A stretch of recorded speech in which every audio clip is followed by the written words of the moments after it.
राजा अश्वपति बड़े ही धार्मिक थे और भगवान राम के परम भक्त थे। एक बार उन्हें राम कथा सुनने की इच्छा हुई तो उन्होंने 31 ब्राह्मणों को राम कथा सुनाने के लिए आमंत्रित करने का निश्चय किया। राजा इन ब्राह्मणों को 100 सोने की मुहरें दक्षिणा में देने वाले थे, इसलिए इसकी खबर चारों ओर फैल गई। उस राज्य में 4 चोर रहते थे। उनके कानों तक भी यह बात पहुंची। पहला चोर बोला, हमें राजा अश्वपति के महल में चोरी करनी चाहिए। दूसरे ने तर्क दिया, चोरी की क्या जरूरत है, राजा राम कथा सुनाने वालों को 100 सोने की मोहरें देने वाले हैं। तीसरे ने प्रश्न किया, लेकिन हमें राम कथा कहाँ आती है, हम तो ठहरे अंगूठा छाप। तब चौथे ने सुझाव दिया, अरे हम ब्राह्मण के वेश में जाकर पीछे पंक्ति में बैठ जाएंगे। दक्षिणा के लालच में चारों चोर ब्राह्मण के वेश में राम कथा सुनने पहुंच गए। राजा ने सभी ब्राह्मणों को राम कथा का पाठ करने के लिए एक बड़े से कमरे में बिठा दिया।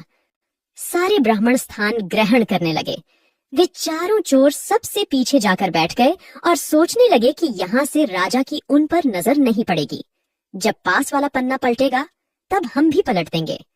रामायण कथा आरंभ हुई। राजा ने कुछ देर सिंहासन पर बैठकर राम कथा सुनी। फिर न जाने उनके मन में क्या आया, वे सबको आदर सहित नमन करते हुए उस कमरे का चक्कर लगाने लगे।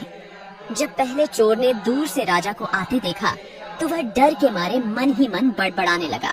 अगर राजा पूछेगा तो क्या कहूँगा, अगर राजा पूछेगा तो क्या कहूँगा। यह सुनकर पास में बैठा दूसरा चोर बोला, जो तेरी गति सो मेरी गति, जो तेरी गति सो मेरी गति। उतने में ही उनके पास वाला तीसरा चोर बोला, ये पोल कब तक चलेगी, ये पोल कब तक चलेगी। फिर चौथा बोला, जब तक चलता है चलने दे, जब तक चलता है चलने दे।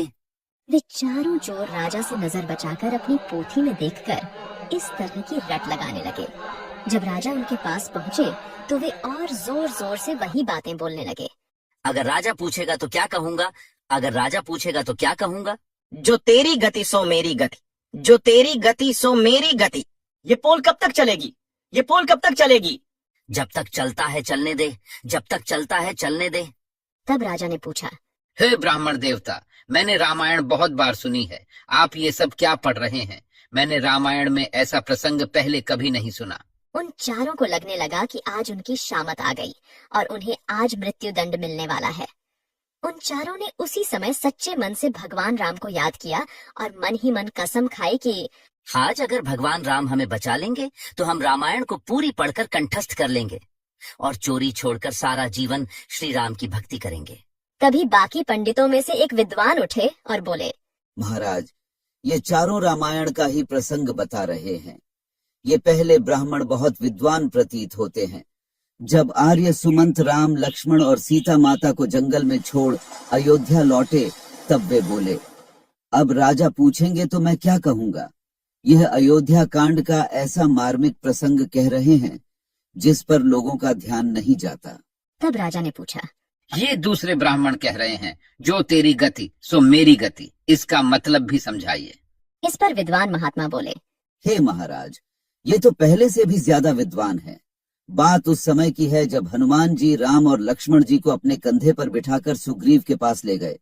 तब यही बात श्री राम ने सुग्रीव से कही थी, सुग्रीव, जो तेरी गति सो मेरी गति। तेरी पत्नी को बाली ने अपने पास रख लिया और मेरी पत्नी सीता का हरण रावण ने कर लिया है। मैं तुम्हारा दुख समझता हूँ। राजा ने फिर पूछा, महात्मा जी, ये तीसरे ब्राह्मण कह रहे हैं, ये पोल कब तक चलेगी। ये बात मैंने राम कथा में आज तक नहीं सुनी। इस पर विद्वान महात्मा बोले, ये तीसरे ब्राह्मण तो महाज्ञानी हैं। जब रावण के दरबार में अंगद ने अपना पैर जमाया था तब मेघनाथ ने रावण से कहा, हे पिताश्री, ये पोल कब तक चलेगी। पहले दूत बनकर हनुमान आया और हमने उसे जीवित छोड़ा तो वो हमारी लंका जलाकर चला गया।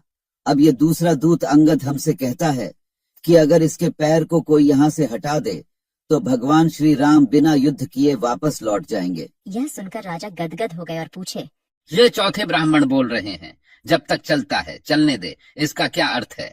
इस पर विद्वान महात्मा बोले, हे राजन, ये सारे सभा में सबसे बड़े ज्ञानी संत हैं। ये रावण और उसकी पत्नी मंदोदरी के बीच वार्तालाप का विश्लेषण कर रहे हैं। मंदोदरी ने रावण से बार बार सीता माता को छोड़ने के लिए कहा। तब रावण बोला, जब तक चलता है चलने दो। मैं जानता हूँ कि राम विष्णु का अवतार है। अगर मैं राम से जीता तो मेरी जय जयकार होगी, और अगर मैं मारा गया तो मेरी सदगति होगी। मुझे किसी प्रकार की चिंता नहीं है मंदोदरी। जैसे चल रहा है चलने दो।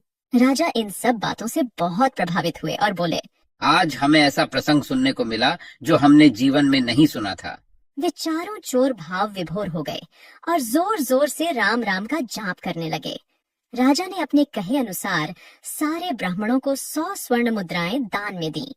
इसके बाद श्री राम के प्रताप से वे चारों चोर चोरी छोड़कर राम की भक्ति में अपना जीवन न्योछावर कर दिया। इस कहानी से हमें यह सीख मिलती है कि सच्चे मन से भगवान की भक्ति करने से कोई भी व्यक्ति अपने गलत कार्यों को छोड़कर सही रास्ते पर चल सकता है। चाहे व्यक्ति कितना भी बड़ा पापी क्यों न हो, भगवान की कृपा और विश्वास से वह अपनी गलतियों को सुधार सकता है। सच्चे मन से की गई प्रार्थना और भक्ति से भगवान हमेशा हमारे साथ होते हैं और हमें सही मार्ग दिखाते हैं। हमें हमेशा सच्चाई और धर्म के रास्ते पर चलने का प्रयास करना चाहिए। दोस्तों, अगर आप अभी तक हमारे साथ इस वीडियो में बने हुए हैं तो कृपा करके बताएं कि आप हमें किस प्रदेश से देख रहे हैं।